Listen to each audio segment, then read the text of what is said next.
Bienvenidos, gracias por venir a una charla más dentro del máster de diseño editorial, dentro de lo que organizamos en Gráfica Elisava. Y yo creo que necesita muy poca introducción. Joost Grootens, gran diseñador editorial, que nos hablará de cómo realizar libros en la era digital. O sea que le damos la bienvenida y damos ya paso. Gracias.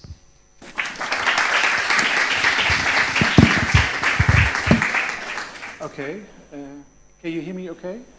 Enough? No? Let's get the technology right and then I can talk a bit. Okay, you hear me a bit, yeah? So thank you for inviting me to come here and give a lecture. What I will do today, maybe I just show first the video, and I hope the sound works.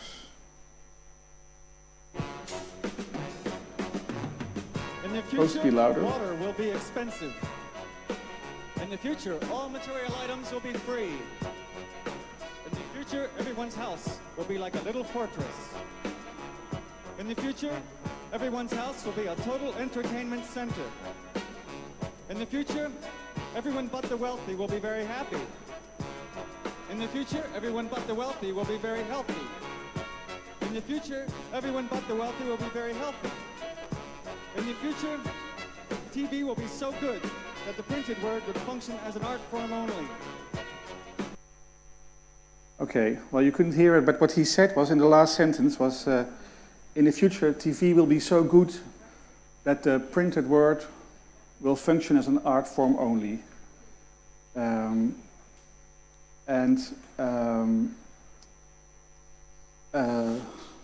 I think it's interesting to see that printed matter, printed words, are becoming an art form in the vision of David Byrne in this song.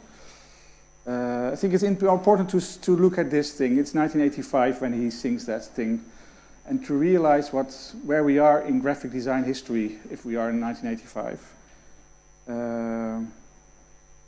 This is a kind of timeline of different kind of tools that are related to graphic design. So tools to record, create, edit, produce, and distribute visual information.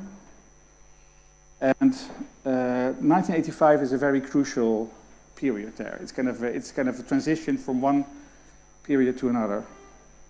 Around this time, the first Mac was made, laser printers, the first software for that kind of computers like Quark Express, Adobe Illustrator were kind of made. If you look at the history of the graphic design tools, you see that there are kind of three kind of generations of design tools. First, they deal with the mechanization, so the graphic design is an industrial process, and the tools related to that. Then digitalization, the introduction of computers and everything related to that. And then more recently, dissemination, so that's everything related with the internet. It's kind of the different ways, different models of publishing and sharing information.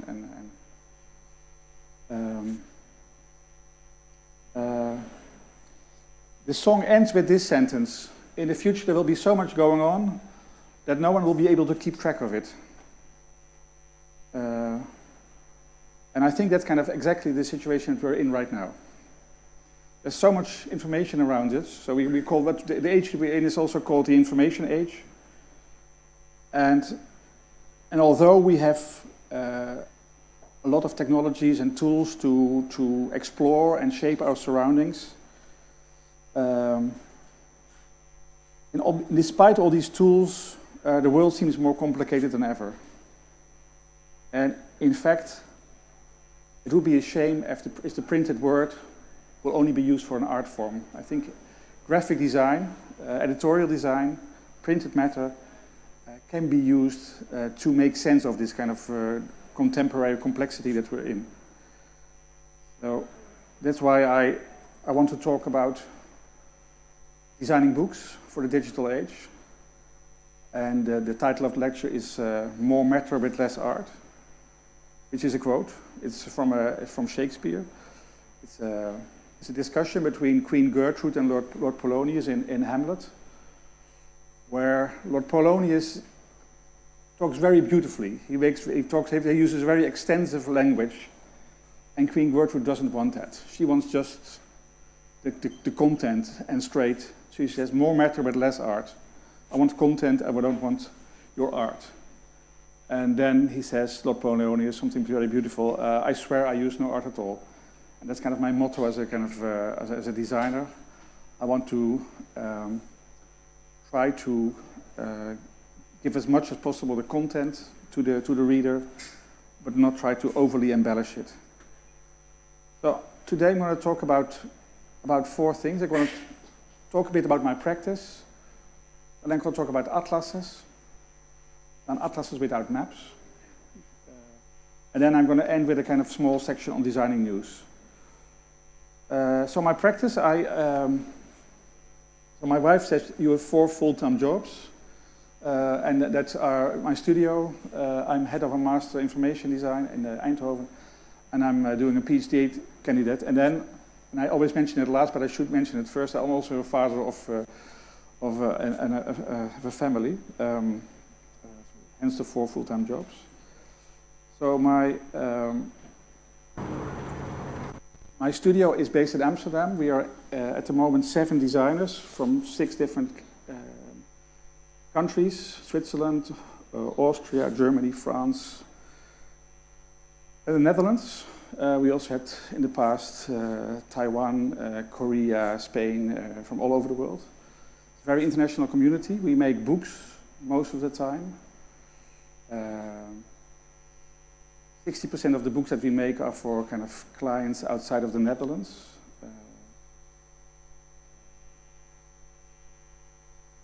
So if you look at our practice, let's say we do majority of what we do is books, and then we also do maps, information, graphics, websites, and other things. And my position, or my attitude, can be summed up with this image. This is an image of Robert Venturi, who's an architect from the US, who in 1960s, he went with a group of students to Las Vegas to study it as a kind of urban phenomena. Until then, it was kind of looked down upon by his colleagues of architects, but he started to look at it as a piece of architecture. And I like this awkward man in a black suit in the hot sun in the desert, looking at this city. And in the introduction of the book, he writes, there's a perversity in the learning process. We look backward at history and tradition to go forward. We can also look downward to go upward. And withholding judgment may be used as a tool to make later judgment more sensitive. This is a way of learning from everything. Withholding judgment is the key phrase for me. Of course, with all the kind of critical discourse, I know it's impossible to be neutral. Still, I think it's a good thing to aim for, to have this objective. And my model of that is kind of withholding judgment, just presenting different kind of truths to go on the next to each other. So my practice, which started around the beginning of the century, also this happened in this past few years. So new tools, to new speeds, new software, new devices, and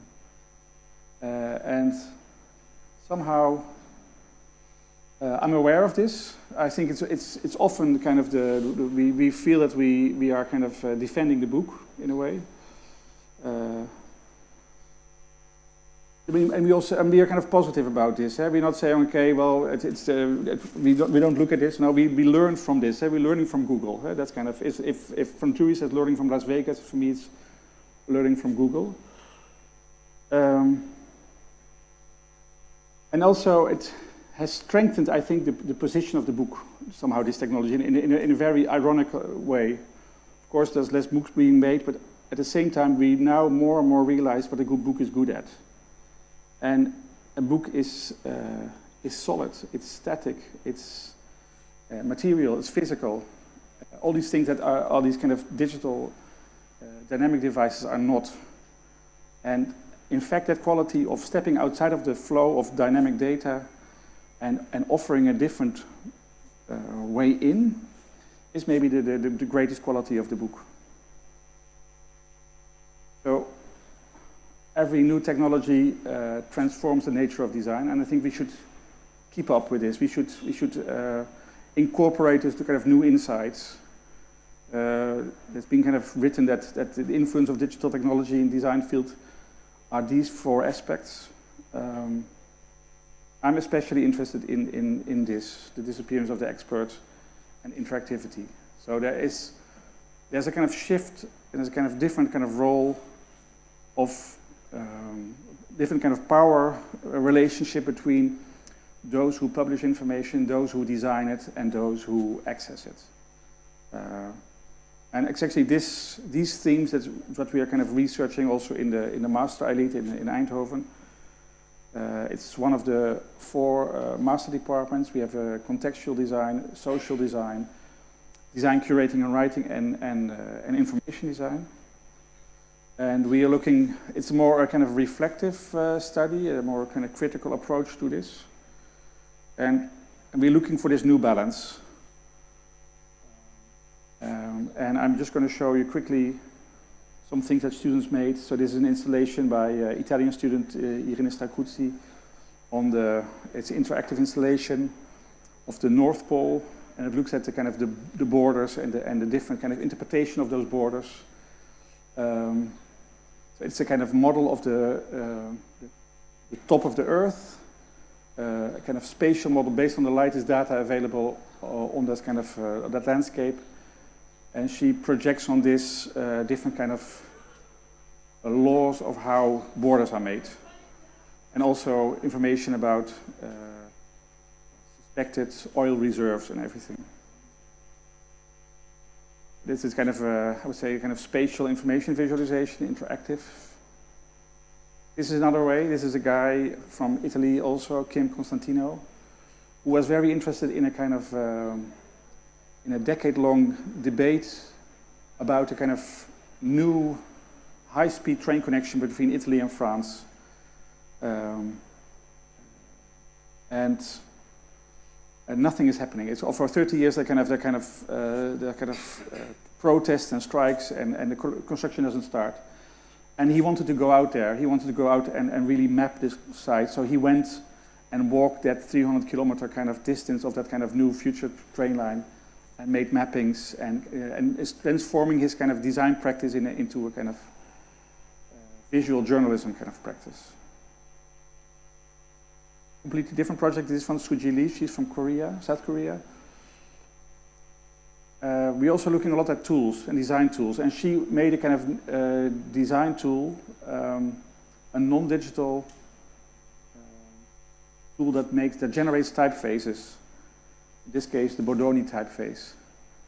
She says that we are so used to perfection with the tools that we should maybe celebrate imperfection.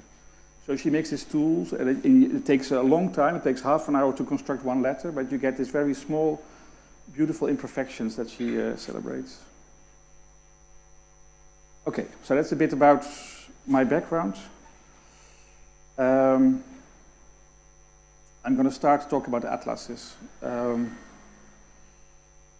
the one hand, it's kind of it's an information typology which is very interesting. I think it's very interesting for designers because it celebrates kind of the printing process. It's about color, it's about form, it's about a lot of content.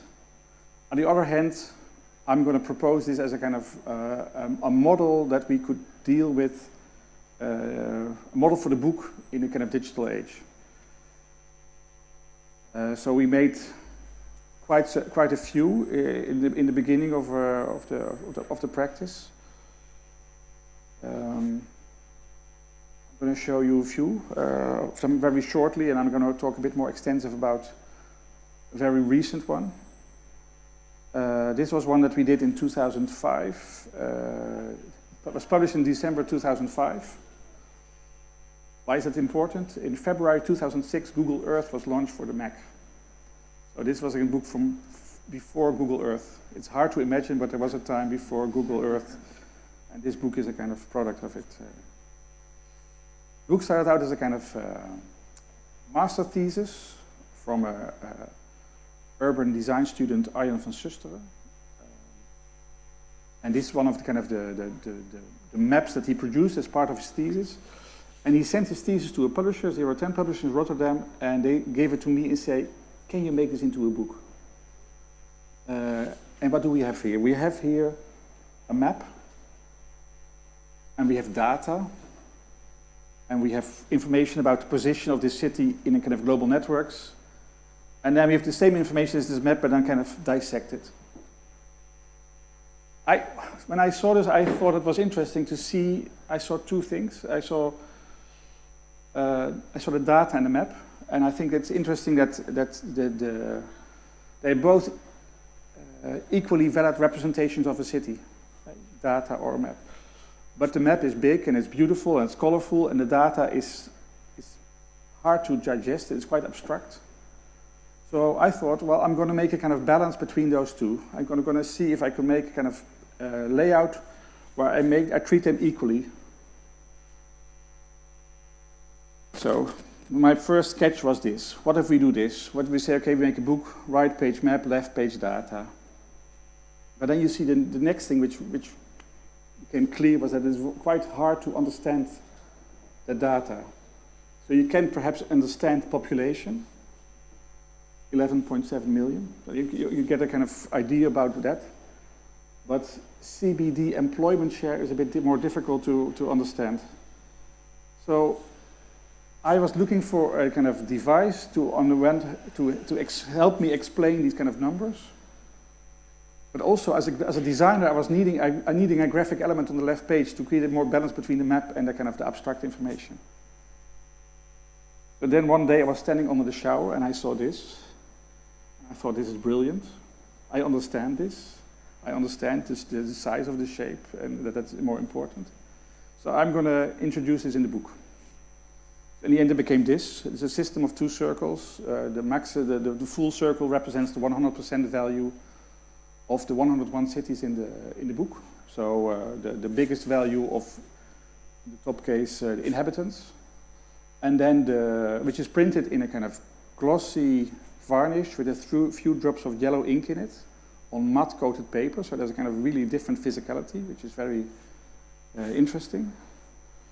And in the orange, red thing is a kind of represents the value that you see. So the 22.8 million on the left, you see it there, and that's printed in fluorescent orange ink, which also has a completely different physicality, which is very matte.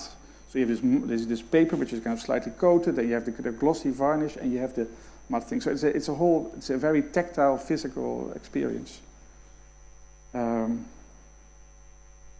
Well, in the end, it became this. On the right page, maps, left page, data. The maps were based on a kind of internet source, and there were kind of images this big, 72 dpi.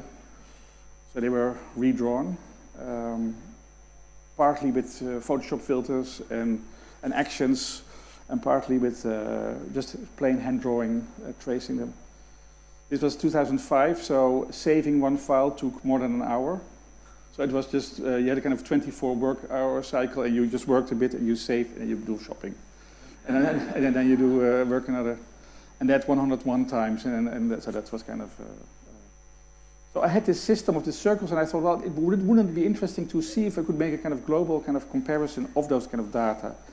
And that's what we made in the end. So this kind of, it's also a world map, so left North America, South America, across the fold Europe, and on the right Asia. Well, we discovered some things here. We discovered kind of the physicality, the materiality of it. So I think you should, in any book you make, especially nowadays, you should celebrate the printing process. So you should feel it's kind of printed. So it's about materials, it's about ink. It's about translating abstract information into images, into graphics, and offering different ways in by making indexes. That was kind of the conclusion we had. I would call this kind of atlas typology a comparative catalog. So basically you create a kind of dashboard of how to look at the information, and then you repeat it, in this case 101 times.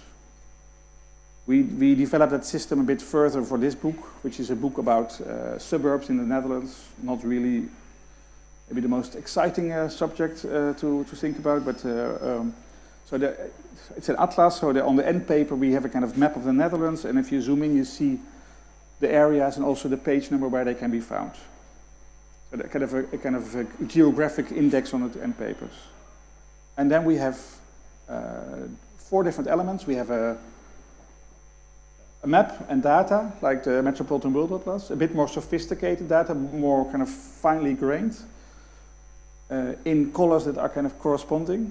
So the private space, the private public space, like gardens here, is kind of represented here also in this kind of same color. There's an aerial photograph in the same crop and the same scale of just before the suburb was built. So you can see if the urban designer took kind of hints from the landscape. And there is kind of text information. And then again here we also spend a lot of time on working on the maps, printed in non-CMYK colors, so it's a fluorescent yellow, it's a day glow, so it's a metallic pink, there's a beige, there's a blue and a black. A book like this, to give you an idea, we spent about 1,000 hours as a studio, and 600 hours of that is kind of spent on maps, on redrawing. So the maps were kind of made, so we get the Illustrator files in, and then we started just looking at the curves, make them right. So it's really hyper nerd work, but fantastic to do. Can really recommend it. And the book has some kind of variation on this kind of dashboard with different kind of proportions, or different scales. If it's really big, it's shown then. And also here we have visual indexes in the back, in this case timelines, to look at these kind of areas in different ways, and also give you different points of access to that information.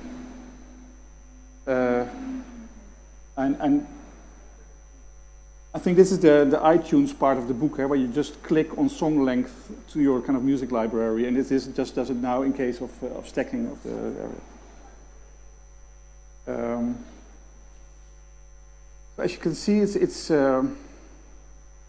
quite unashamedly borrowing from modernist graphic tropes, sans serif typography, grid based.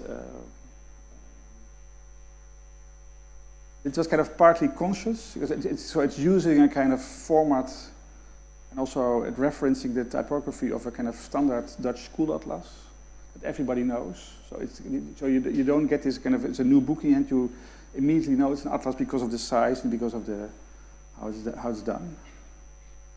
In the meantime, I've become a bit more critical about this modernist approach, this kind of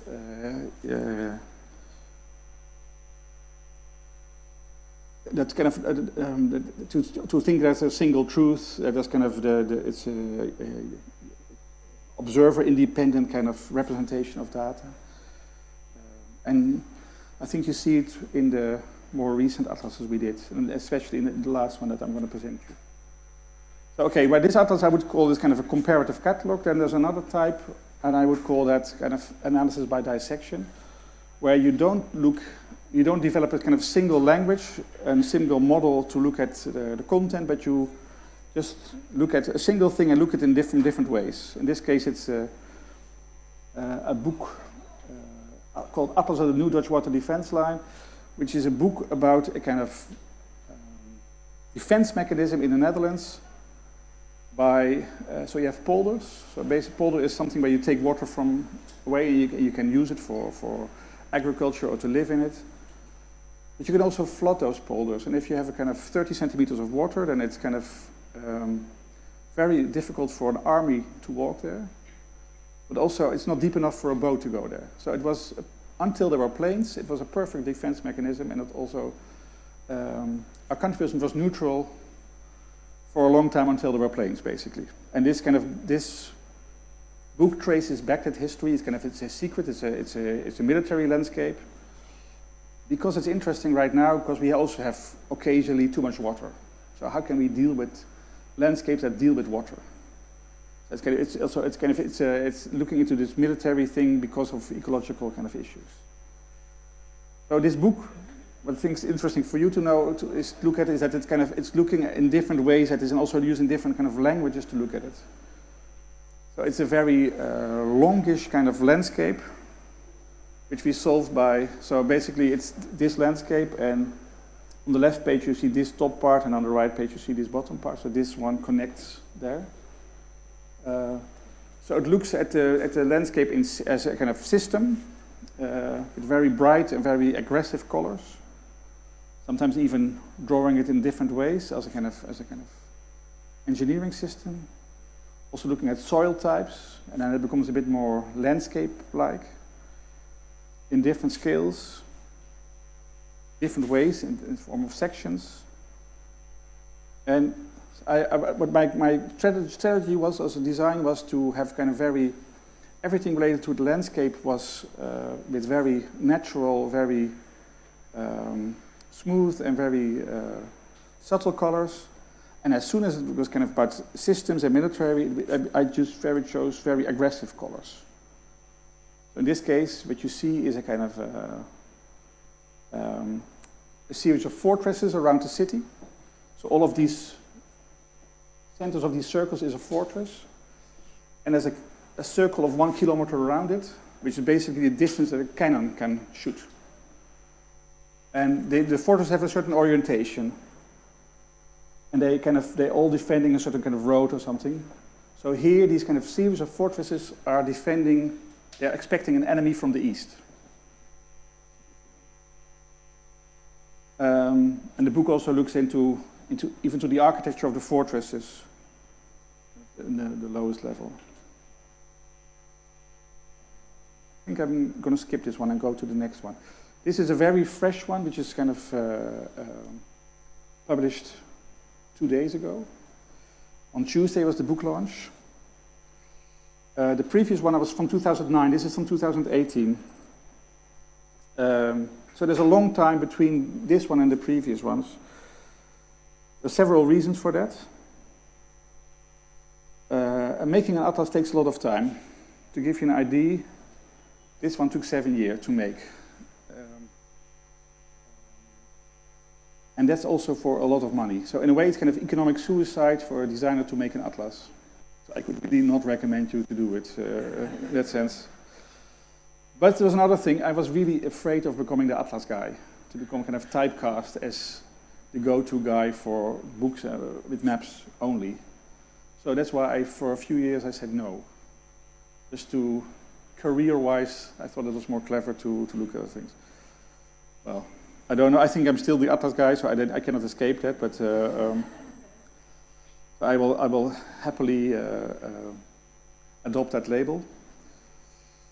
Before I go there, I'm going to show you this one. This is an image from 1934. There's a group of modernist architects coming together in Athens, and they drew, all of them made maps, drew maps of their own cities, according to a certain kind of system. The guy with the glasses is Le Corbusier. So, again, we are here in dealing with modernism and a kind of modernist approach.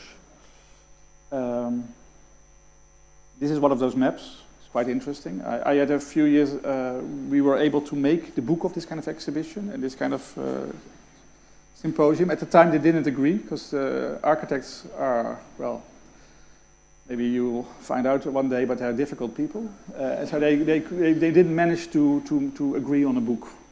So the book was never made, and it was made only this century. There's a kind of very high certainty about what the city is. There was no question about what the city owed to these architects. And also that was kind of reflected in also how they drew their maps.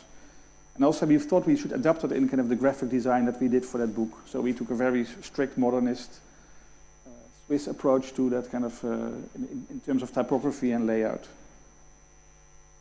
think you could call this kind of graphic approach, it's kind of, I think, wonderfully kind of called The Rhetoric of Neutrality by Robin Kinross.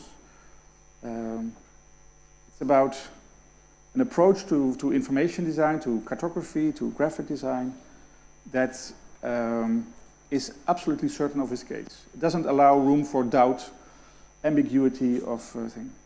And I think that's kind of something that we have we left it behind us. I think we now look at different ways of it. I think, for instance, if you look at Johanna Drucker, she calls maps, charts and graphs intellectual Trojan horses from the empirical sciences. So information visualizations, she calls them, they are kind of acts of interpretation masquerading as presentation.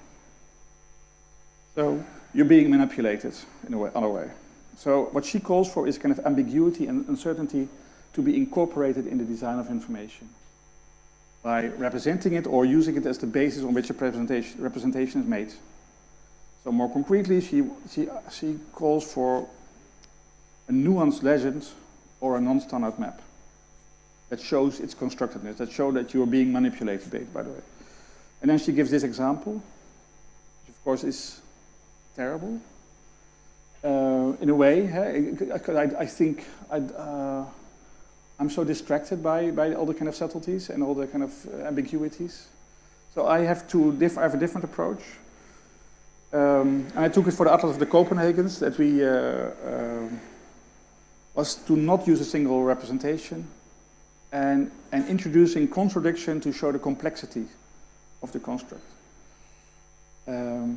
Maybe to tell a bit about that project, it was started at the kind of the school, at KADK in Copenhagen. It's a school for architecture. And it started with workshops. I was involved as a teacher, and then I was away, and then some people took it over, and then we, in my studio, we developed kind of the language. So let's talk about this first. This is the cover. It's available from next Monday, should you wonder. So the book has 6 different chapters in it, and all of these we use different, and it questions what is a city, what is Copenhagen, is there a kind of single Copenhagen? And so that's also why it's called Atlas of the Copenhagens. The question is kind of singularity of it, and also that's kind of represented in the maps. So they're from very traditional maps to more abstract maps, data maps, to information based on GIS systems, to illustration drawings, incorporating photography, data visualization, other maps, more traditional infographics.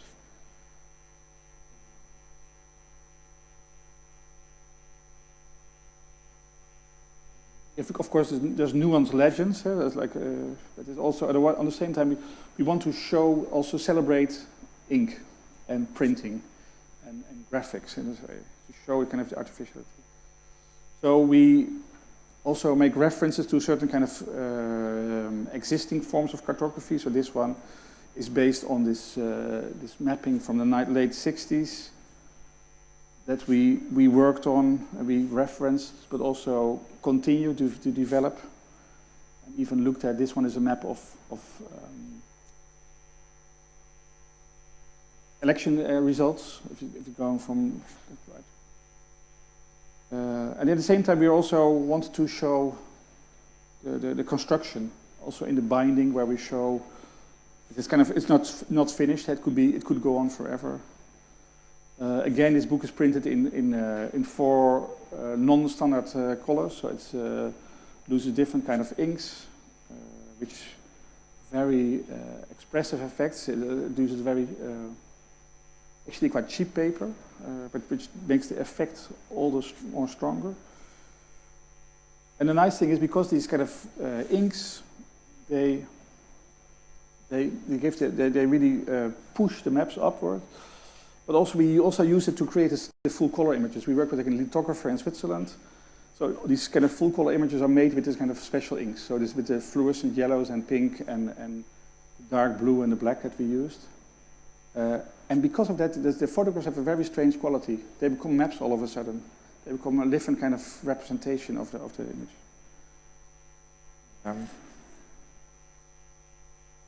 Yeah. Yeah, so to give you an idea, I think in my studio we worked on it with maybe a dozen people in total over the years. There was one person controlling the InDesign file, looking for the typography and the organization, and several people working on the maps, on the redesigning of the and testing it and retesting it, and also in the last stages, people who worked on a single page, or with an intern who worked several weeks on 2 pages to get them right. So it's crazy and it's fantastic at the same time.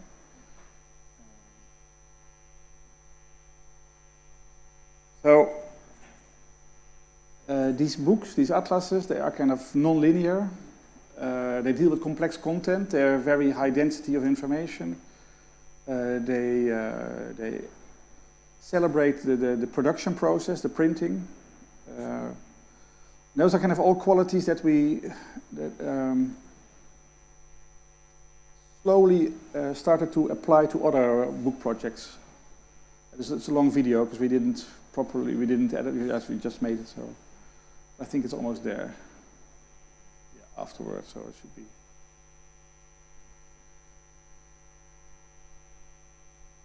Okay, good. So yeah, so I talked about what the atlas is. And actually, we are applying this kind of model of book type to actually other topics. For instance, academic research. So we do a lot of books that we worked in collaboration with universities, research institutes, PhD dissertations. I'm going to show you 2 examples of that. This one is a book published in 2015, Young Old, Dean Simpson, who is actually also involved in the Copenhagen Atlas. He's originally from New Zealand, but now based in Copenhagen, and this was his dissertation, his PhD research at Zurich, in the ETH. The term young old means that we are have people becoming older. So we used to have kind of 3 age stages of life, young, middle age, and old. But now, because people are healthier, richer, they grow older and older. So now this kind of old bifurcated into young old and old old. Old is unhealthy, not so mobile. Young old is rich, no obligations, no children that they have to take care of. And these kind of young old, they build their own utopias. And actually, Dean, who is a kind of architect urbanist, he looked into this kind of utopias, how they are built. And they look like this. And they're really fascinating. So they're kind of cities like this in the States, completely based on golf carts. Because for a golf cart, you don't need a kind of driver license. You can drunk drive in a golf cart. So the whole infrastructure, the curves of roads, the angles of kind of bridges, is all based on the power of a kind of a golf cart. And there's the whole customization of it and the thing. Of course, there's also in your country there's kind of communities, and they're also documented in this book. And it was really it's a beast of a book. So it's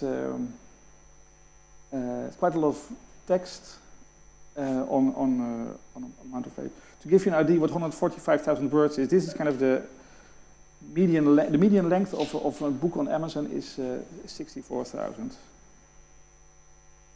In the university that I'm doing my PhD, that the maximum length of PhD thesis is 100,000 words. So, young old is somewhere between Lolita and the Bible, and I think that kind of nicely positions it. So, on the one hand, this book is also about typography and clarity and navigation and trying to get that right. Also, a lot of information graphics that are on the page. Are all kind of occasionally there are image sections, and it's kind of fantastic. This is kind of the Japanese young old community who are celebrating a kind of idealized European lifestyle. But I want to talk a bit more about the drawings that are in the book and the maps that are in the book. So there's kind of sections in a different paper where there are drawings. This is what Dean made originally, and it comes from a tradition of looking at kind of isometric kind of language or non-perspective, looking at these things from that goes back to Asia and also contemporary Japanese example, Atelier Bauau. But in my discussion with Dean, I said, well, maybe we could try and see if we can push this a bit. And it's not so much about the spatial qualities of these buildings, but he's more interested in the program, how these things are used. So we started to sketch in my studio, and that's what we do a lot. We just make, although we have a kind of very conceptual approach, but I don't think conceptual approach means that you think about it a lot and then you make it. Actually, it's the other way around. It's just making a lot and then thinking about it. And that's how we do it. We just started sketching and see what happens. Just making one after another, dozens of these kind of tests. And then in conversation with the author, trying to find the right language, the right balance between things. And in the end it became this. So we transformed it and we made a kind of very expressive kind of color palette where we to highlight the programmatics and pushing some information backwards. These kind of drawings are placed bleeding, because I think that's how the way that we perceive spaces nowadays. And occasionally very strange color combinations.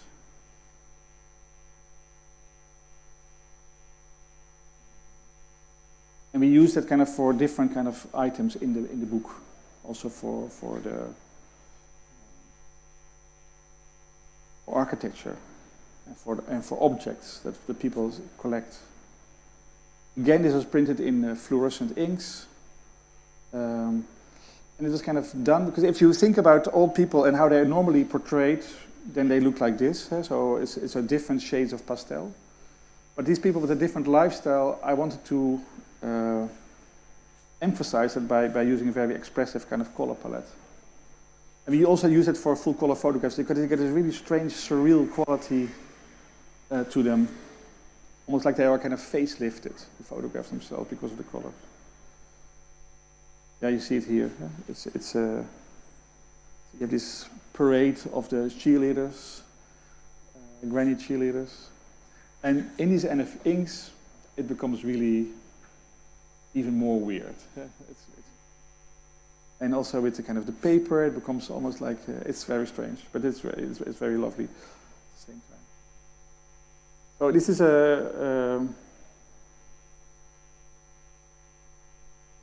is also quite a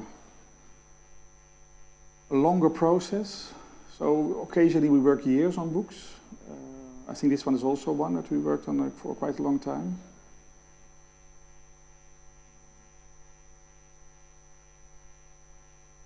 We also do smaller books. It's not that we only do these kind of things, but these are you can talk the most about these things. There's lots to tell, a lot of discoveries we made that we also use later on in other books. But the book looks at 4 different kind of communities of 4 of these kind of different utopias. 2 in the US, 1 in Spain, and 1 in Japan. this kind of theme park, and one of them, the last one that you see, is the kind of the people who live in RVs, in kind of camper vans, who don't have a kind of static house anymore, but just very connected or very online communities of the. Okay. Next book is a bit quicker one. I think it's a book about for the ETH Zurich. It's about the landscape, the noise landscape around airports. So just to show you a table of content, it shows a couple of it shows 8 European airports and how they're kind of formed. It's a kind of combination of landscape and legislation. So. So this is the noise landscapes, and they're kind of so there's maps of these airports,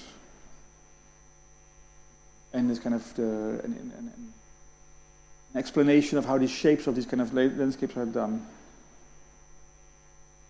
Also looking at the things that are happening in that kind of zone, because in this kind of noise zones, a new program happens. So that you cannot live there, but he also showed in photographs. But also, how do you show sound in print? How do you show noise in print? So the strategy that we took on was just to take away graphic information. So the areas affected by noise, we just put a kind of a pattern of fine white lines on it, and you see less where you hear more. And to emphasize that, we put on the cover, the black figure on cover was kind of done in Braille lacquer. So it's really a really tactile experience.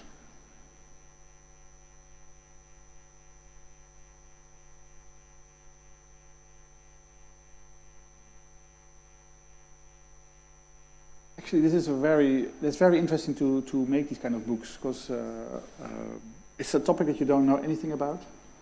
So you talk with the authors, you ask them to explain it and explain it again. So it's actually a very good way of reading a book.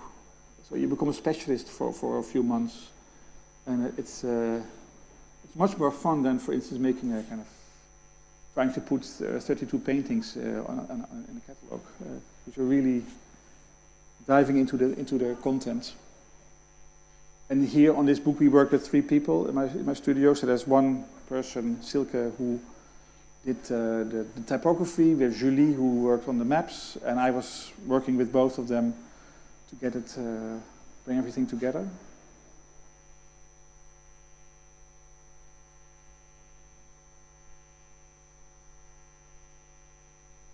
Books have kind of specific budgets as well. So we work with publishers that the books need to be kind of used by students. So they should be accessible. So we are very tight constraints on the budget that have to be realized in. The next book is also, if you talk about constraints that were kind of known at the start, this one is a good example. This is the biggest dictionary of the Dutch language, which dates back to over 150 years ago.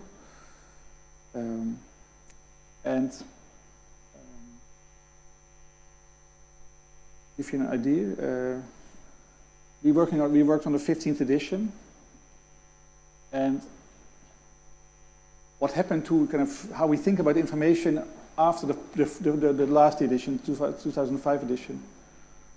The whole information landscape changed. How we access information, more mobile. How we get access to new languages, to translate, and free services of that. So really, the publisher had a problem, or they had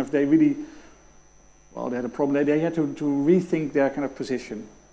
So they started early on. In 2010, they contacted me for a pitch, which is terrible, of course. I don't like doing pitches. But I thought this was really intriguing.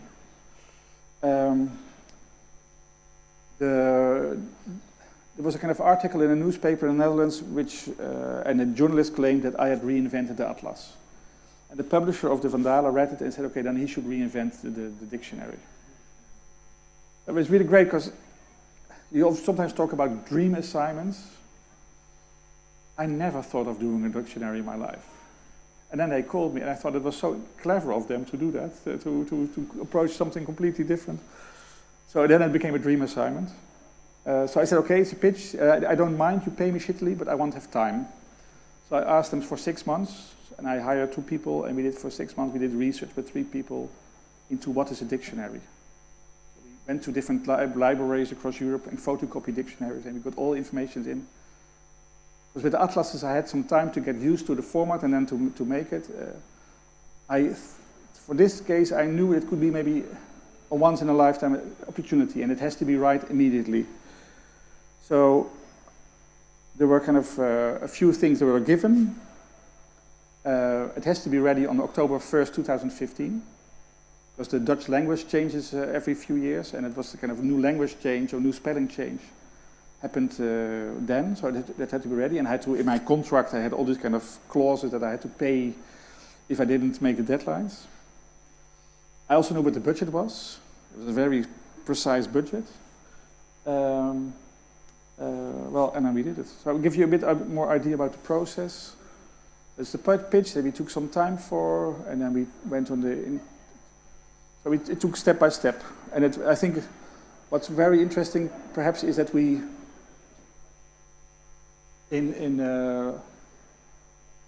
we took, say, half a year to create a script, because the whole book is 5,000 pages. It's completely scripted by an outside specialist studio who did that. So we made a kind of instruction for that. And then we took a year and a half for testing. Because we knew when the database was closed, we had 3 weeks to do typesetting for 5,000 pages. And it had to be right. So it was testing, and do all these different kind of tests. And then February 2015, database closed, 1 month for typesetting, start production, and the books had to be in the warehouses by August to be delivered in the shops in October. So the book used the 14th edition looked like this, which is it's a very beautifully made book with a very nice typeface. The lexicon, maybe you know it, is kind of was originally designed for this dictionary. There's a whole tradition of this kind of so when we did our research, we looked into the previous editions. We also looked into other dictionaries of different languages. We also looked in other information systems, see what we could learn from that to incorporate in the book. Looked at how people approach information, how the experience of the user. And we started by dissecting an article, a dictionary article, and what it consists of, all the different elements it consists of. And it was kind of the idea was, if you understand these and you give them a kind of the right form, then it will be easier to find your way in the book. So, for instance, I became obsessed about this part of the dictionary, which is kind of the technical information. So you have the main word, then you have technical information about, and then you have the definition. And I thought, wouldn't it be nice if that information would not be there? So it would be much easier to understand the dictionary. Then I saw, actually, it's a whole forest of brackets. And originally, the dictionary didn't have those. So we thought, is there a way to get rid of these? And in fact, on each page, there are 5 lines full of brackets. So that's on a 5,000-page book, that's 200 pages of brackets. So it became our mission to get rid of these bad brackets. Also because the brackets had changed, of course. I only saw happy and sad faces throughout the book. So we, one of the things that we were kind of given was the book the publisher gave me the possibility to have 500 illustrations included, full color illustrations. She said, you give me 4 colors. So I thought I'm going to use color as a kind of navigational kind of thing. So we started to introduce gray, to make the technical information in gray. And then we started to introduce symbols for male and female, MV, is Dutch. to do that. And we're gonna, that's how it came in the book. And we introduced a new set of numbers, extra bold, because we realized that there are two kinds of numbers. One of them dealing with content, like years, and there are also numbers with the management of a kind of lemma. And we made an extra bold sans serif kind of typeface to really find your way through a kind of article. And we looked at things. Could they be replaced by an arrow, for instance? In C at. Also using almost the open type features of a typeface that you can add extra characters. So those 5 lines, we brought it back to less than 2. So we saved quite some pages. But 18,000 new words were added, so it was, the book was thicker. We also did things like this, where we moved the position of the navigation, almost like scrolling it. So the first word on the left page is on the top, the last word on the right page on the bottom. Which immediately gets a very nice balance, because you have this page number going up and down. So you get this very introduced summaries for long articles. Illustrations were added, done in the studio by Christian Drost. And we have color here for etymology, for illustration, and for technical data.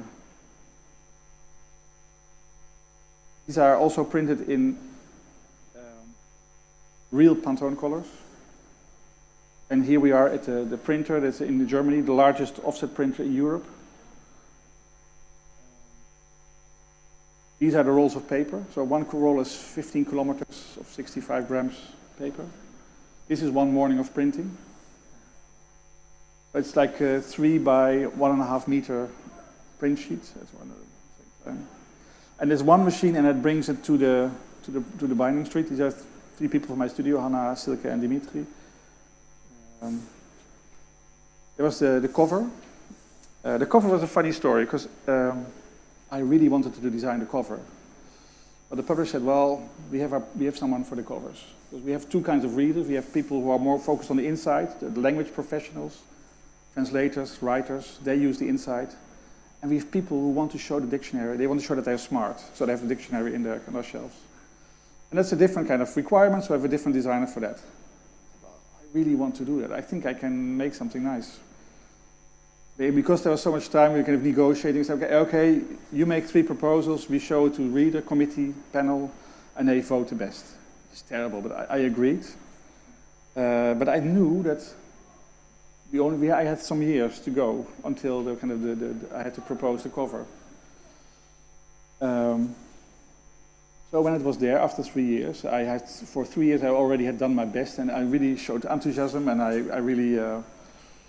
One other requirement I had is I want to give every presentation to the whole company, not to one product manager, but to everybody. So the people who control the database, the editorial board, the people who sell the dictionary. I want them to know what my thoughts are, and also want to hear from them when I'm designing. In the beginning, I was talking to 20, 30 people, and then after a while, the meetings become smaller and smaller. But I built up some authority, so I knew I could do something after a while. And I did it with the cover. So if you look at the dictionary, it's a very beautiful collection of very dark colors. But I think that's kind of a different way of thinking about knowledge. Where knowledge is heavy and dark. And if you think about knowledge like this, then this is your dictionary. But if you think about knowledge like this, about something holding it in your hand, about touching it, about lightness, then you cannot really go for a dark cover material, dark linen or leather. So my proposal was to choose a light material, to show that it's a dictionary by giving a kind of definition of all the words of the title. So it's a big dictionary of the Dutch language, and all those words are kind of translated. So you see that it's a dictionary. And I wanted everything to be foiled and embossed. So all the light gray information is just tactile. You can only feel it. And I proposed this, and they liked it. So, okay, we're not going to show it to readers. This is great. We do it like this. The only concession that I do was that I also put the logo in embossing. They wanted it to be foil, so that's there. But this actually was made in the end. This is how the dictionary looks like, with the whole, and it's really it's a very tactile experience. Yeah.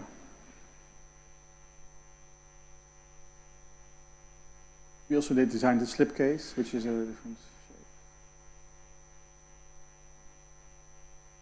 shape. The front matter we did typesetting for, but everything else was kind of generated computer. They had only one problem in the whole book, and to solve it, they added a new word to the dictionary. That was so cool. Just to add new content to solve the design issue.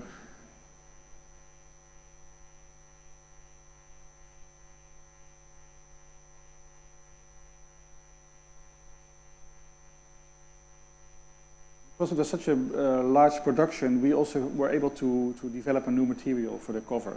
So there's a new cover material we could develop in the right color, which is just, it's not white because it becomes too much like a kitchen. But it was kind of a very light gray and a nice mattness to it. Okay, are you up for one more? Yeah. Okay, so I'm going to close up with a kind of not a book.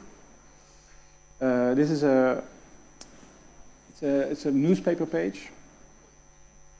Also to show a quick project, a project that only took 2 weeks or 3 weeks. And it started with an email, this project. Very nice email, but the essential sentence is this: we cannot pay, but we printed 500,000. I just thought, okay, that's cool. Let's do it. German newspaper Süddeutsche Zeitung had a new kind of section, and they wanted this. They wanted to have kind of some artistic images in their kind of newspaper, to have something else, which I thought was kind of crazy. I said, really? Am I going to make this? Especially because at the same time, this was happening.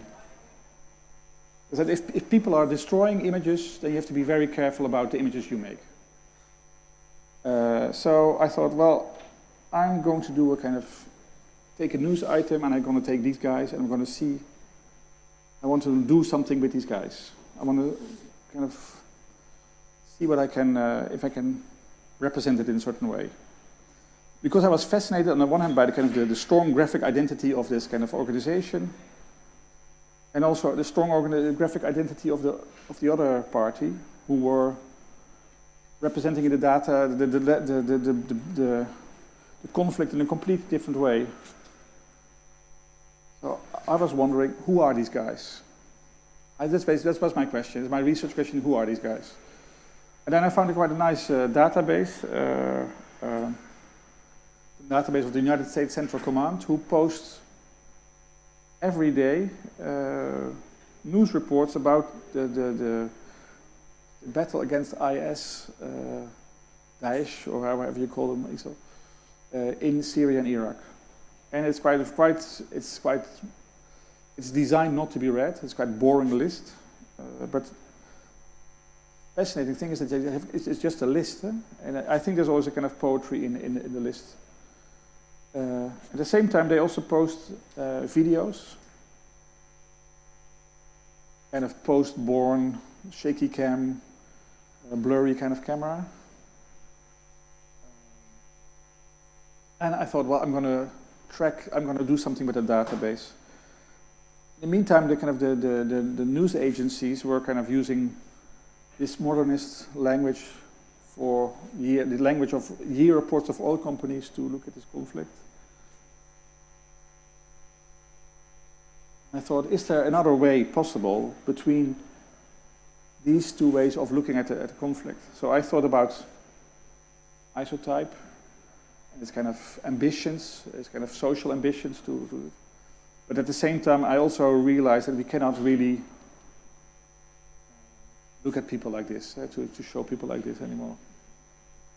Kind of ridiculous. You have to be critical about that kind of things. I thought about Google. I think a lot about Google, and about their kind of approach of showing everything three-dimensional, not unfiltered in a way, and we just started drawing these objects and trying to find a language, trying to find a way of how much detail should we include people or not. In the end, we decided on this, and we made a kind of timeline of just a half year of these kind of all the objects that were kind of destroyed by the US Army. And this didn't feel completely happy, although it was very much true to the kind of nature of isotype. And this kind of language feels right with an army like this, but we were dealing with these people. So I thought I have to introduce a little bit of chaos in the information graphic. We had already decided unlike isotype, which says, okay, 1 man represents 1,000 men. I didn't like this. I said, okay, 1 car represents 1 car. So we're going to show everything on a newspaper. We just take the full page and we're going to show everything. But how to introduce chaos? We did different things. In the end, we set it up on this. Instead of drawing 1 car, we drew 25 different cars with some slightly different angles. Which had kind of a dramatic effect on the timeline, which in a very organized way looked like this. But by introducing chaos, it became really interesting. So we have chose 2 different colors for Iraq and for Syria. Printed in rotation, offset in a newspaper page. So we just filled the whole page, the large size.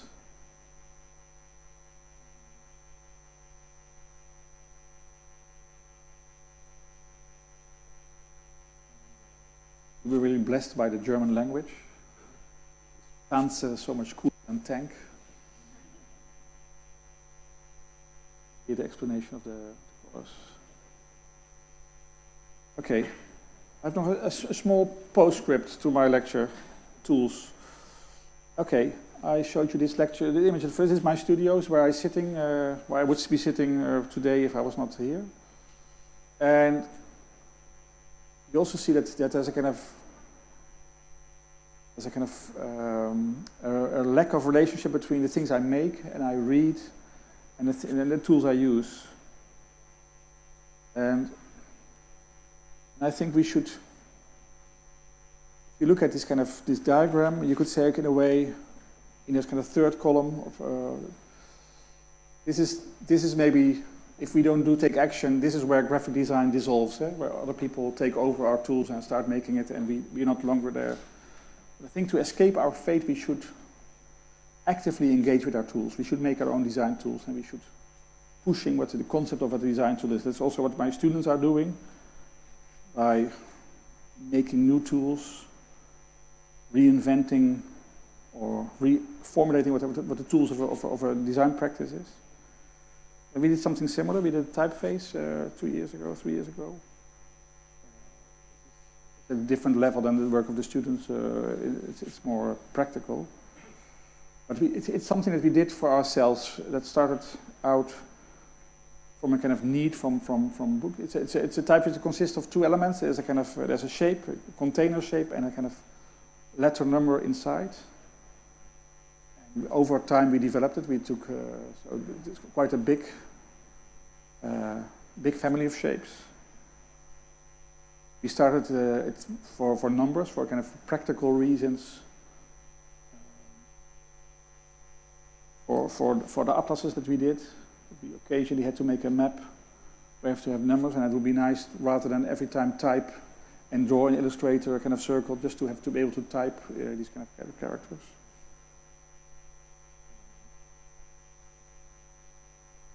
How we used it. It was quite a nice tool, and it was developed over a nearly 10-year period. We also explore different shapes coming from because I had a type designer at one point, Slauka Polikova. We also started to see what if we also include letters in it, and what will it bring. We made it very complete with including all the accents and all the characters.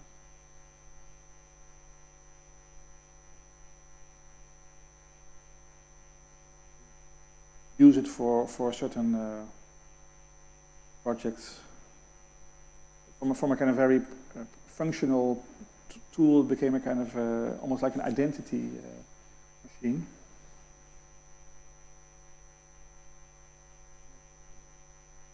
Yeah. How it works. It uses the certain kind of open type features where you type, it automatically becomes double digit.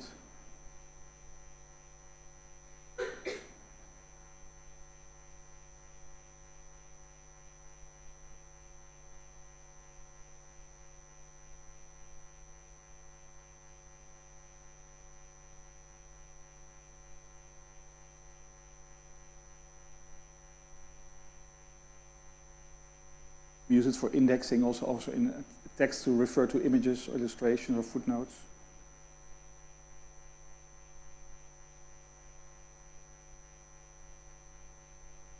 Third step of the typeface was that we started to include, we had a kind of pictograms.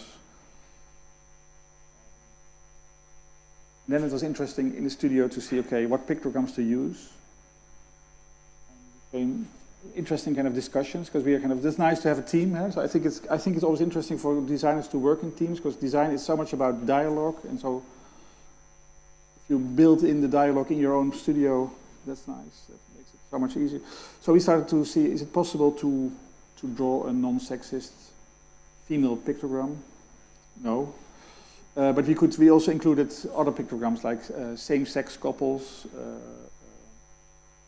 more contemporary notions. Can you make a kind of handicapped symbol less sad? Because some of these people in wheelchairs really feel sad, and I would make it more happy. Things like that. So it was really fun to work it over time. So that's actually what I would like to my message maybe for tonight. So the role of the designer is changing, and it has different requirements, and I think the essence of the design is collaboration and communication. So we have to develop those kind of things. We have to be critical about the content that we're working with, but we also have to be critical about the tools that we use, and also push the notion of what a tool is, and also make our own these tools. And maybe that's the future of graphic design, is that we, rather than designers of products, we become designers of tools. Okay, thank you.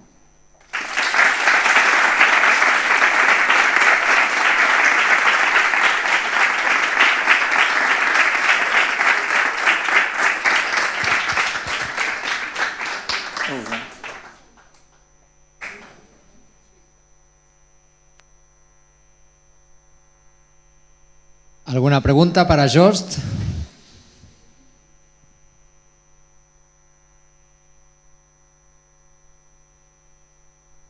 Hello.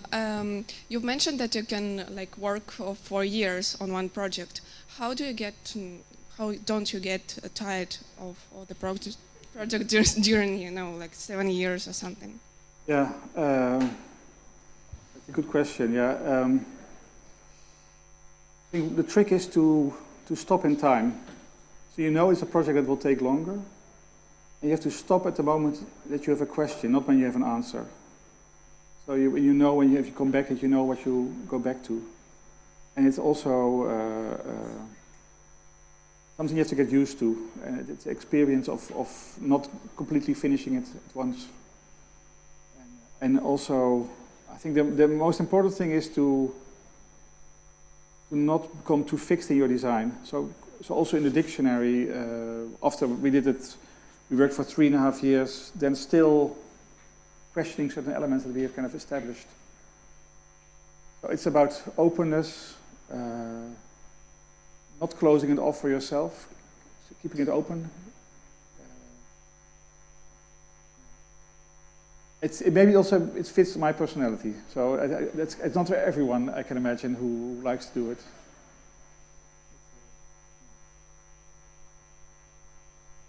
¿Más preguntas? My question is related to the previous question she made. Do you feel isolated from the society a little bit? In a way, processes are every day getting shorter and shorter, and everything is more kind of instant thing, and you made this beautiful process, but also long process. Yeah. So, how do you feel about that? Yeah, I also show kind of particular kind of part of the things that we do. I don't show the rush 2 weeks projects. So you have, maybe you get a false impression that we only do these kind of things. There are things that I can talk about most, but they're almost like our laboratory, and that we invent things and we use them in the fast things. Also, I was not advisable to work like this economically, so that's why I need to teach and other things to finance the studio in a way. I think it's kind of luxury to be able to work with content and to work on content and to talk about content. And of course, there are also other things involved. There's the economy. That you have to. There's certain budgets that you have to work with, or certain kind of production requirements, or desires of the publisher to present in a certain way, especially covers, which are kind of not the kind of the domain of the designer, but the domain of the publisher, in a way. But I think it's part of a designer to negotiate between those two, to find the kind of the optimum position between your ambitions, your hidden agendas, and the kind of the requirements.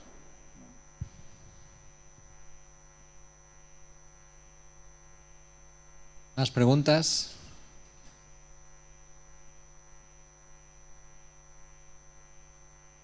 I wanted to ask, who are your clients? Who does commission all these kind of atlases and some kind of technical books? For example, the Open Copenhagen one. Yeah. Different kind of commissioners. Traditionally, I was a lot of publishers who commissioned me. Nowadays, it's more schools, knowledge institutes who do it. Like Copenhagen Atlas was done by a school, basically, and who I got funding, cultural funding, and the atlas, the dictionary was completely commercial. So that's kind of commercial publisher who had kind of very fixed prices for everything, and we had to stay within that, and we managed to do it on time, within budget. It's not necessary that we work then for commercial kind of, the amount of hours we spend there's no relation between that and the thing. But the people who commission us more and more are kind of are schools and knowledge institutes. It's very interesting to work with it. That's also, it's interesting because I'm now doing this PhD, and it's interesting to see how the conversation changes with the commissioner, the School of a Research Institute. So from let's say the janitor who cleans up the graphic mess, you become a kind of colleague researcher. So it's a different conversation. So it's, in that sense, it was a good move to do that. Okay.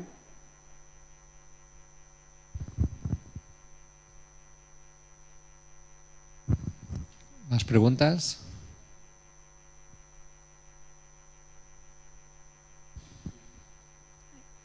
Have you worked or think about for working in something or create an atlas, but about something it's not a map, like educational, an atlas maybe of biology or something like that? Have you created? I would love to make a biology book, or yeah. It was Yeah. it will be awesome. Yeah, no, I never, no, I've not been approached for that. No, I think the dictionary was quite extraordinary, different kind of commission. I didn't tell you maybe, but I'm not trained as a graphic designer. I'm trained as an architect, so and I'm a self-taught graphic designer. I was graduated in the mid-90s, and it was the time when multimedia came up. So I graduated with 2 projects. One was a kind of proper architectural project, and one was a kind of multimedia project. It was the future. And after a few years of making CD-ROMs and so on, we wanted to publish one, and then we went to a publisher and said, can you publish the CD-ROM we made? We made this fantastic one. And then we said, can you design a book around it? So I made the book as a cover to the CD-ROM, and that felt so fantastic. I really felt like coming home. So that's when I decided to become a graphic designer. So I never did any multimedia before. I spent 2 years studying graphic design next to my architectural practice. And from 2000 onwards, I'm a graphic designer, unqualified graphic designer. So a lot of the books that we do are architecture related because of that, because I somehow have find it easier to talk with architects about their problems. Graphic problems, not all our problems. Yeah. Yeah.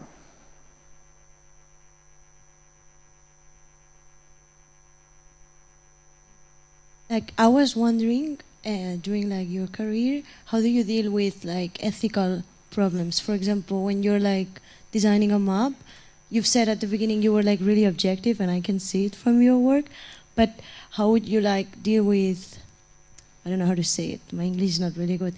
Like if you have to put like poverty in a map, or like the last project you showed us, Yeah. like for example, as a designer, I want to like scream, like this is happening, come on, like wake up. How do you achieve like this sophisticated, like I don't know how to say it, but you can see from your design like a message, like something's happening, but at the same time it looks nice and Yeah.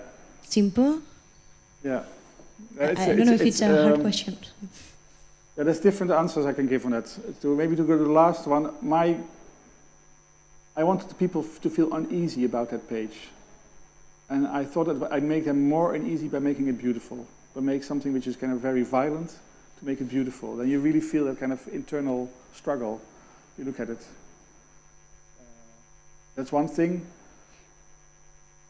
It's also about questioning the people that you work with, asking them questions.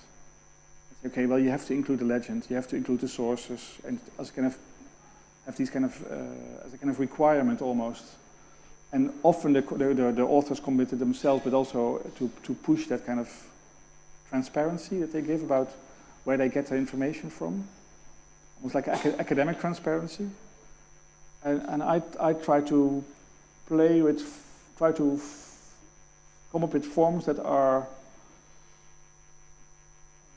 maybe unusual, maybe that maybe you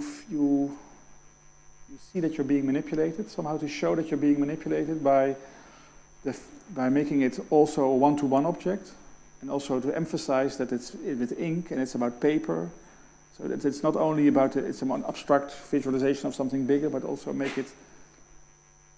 It's also what I mean with the kind of the contradiction, to make it a one-to-one object that represents also something which is in other scale.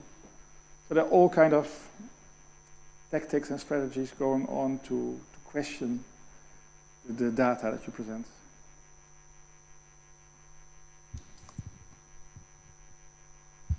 ¿Más preguntas? Muy bien, oye.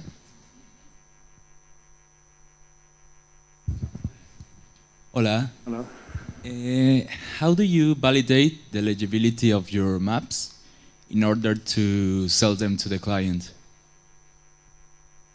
Yes, I am not a kind of information scientist, or I know that in data visualization there are all sorts of kind of theories and color libraries and about how to present certain things.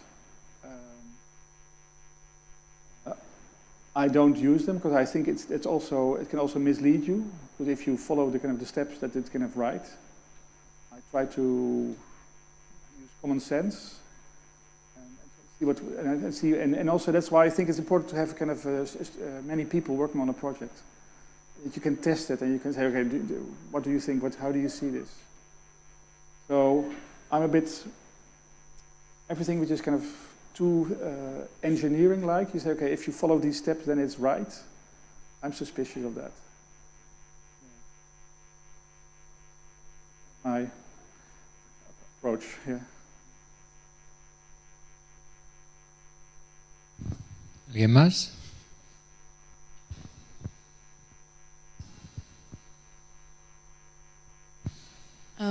So, as the Atlas guy, Yeah. when you do a book that's not about maps or atlases or something very different, do you kind of apply the things that you use for atlases for other content, like the graphic solutions? Yeah. So it's about, we do. So I think I would say the thing that we try to do in every book, it's about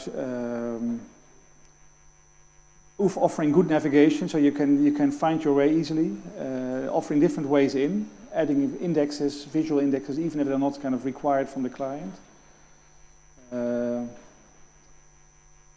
Celebrating the printing and the materiality of it, making it into a physical object.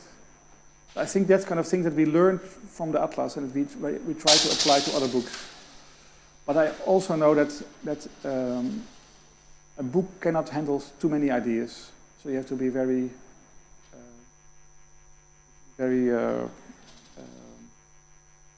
shouldn't push it. I think if I see a first book of a designer, you see that's too many ideas. Also with the first building, it's not restricted to graphic designers. I think any creative profession who, if they make their first thing, there's too many ideas. All 20 years of kind of obsession into one building. I know an architecture photographer who said, who doesn't like to photograph first buildings? So many things happening. So you have to also know how to use it, but that's also. I also to try to simplify it for yourself. So I say, for instance, the Metropolitan World Atlas. I say, this is a book about orange, and orange is urbanity, and everything that is urban is orange. So make it really simple, and then see, do I feel it on every page? Those kind of things. Yeah. ¿Alguien más? ¿Alguna pregunta?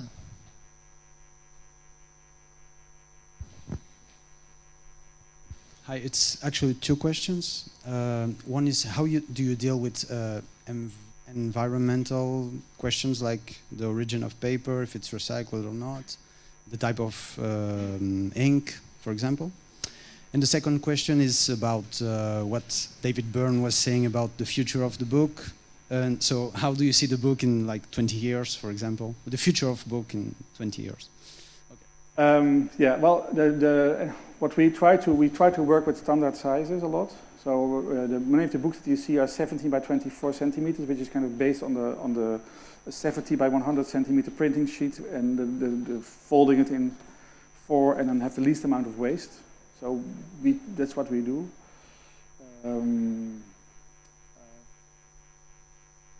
Paper that we work with is I think nearly everything is FSC kind of certified paper. So it's definitely something we are aware of. Also not unnecessarily making a book heavy or big. So I think make it very dense in information also, and not very elaborate on pages also helps. So there's a kind of more, I think that's more kind of citizen kind of awareness than a kind of designer awareness that we. Then of the future of the book, I'm very positive about the future of the book. I'm less maybe positive about the future of the designer, but maybe more positive about the future of the book. I think there always will be books around. Hopefully they transcend being art objects. I think that would be a shame. So I think we also have the obligation, every book that we make, to make a case for the book, to show that it's kind of worth making it. So if when I made the dictionary, there was kind of rumors that it would be the last printed edition.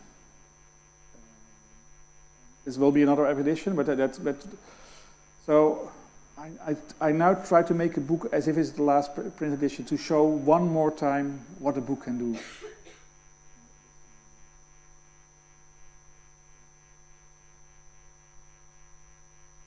¿Alguien más? Thank you very much, Joost. Okay.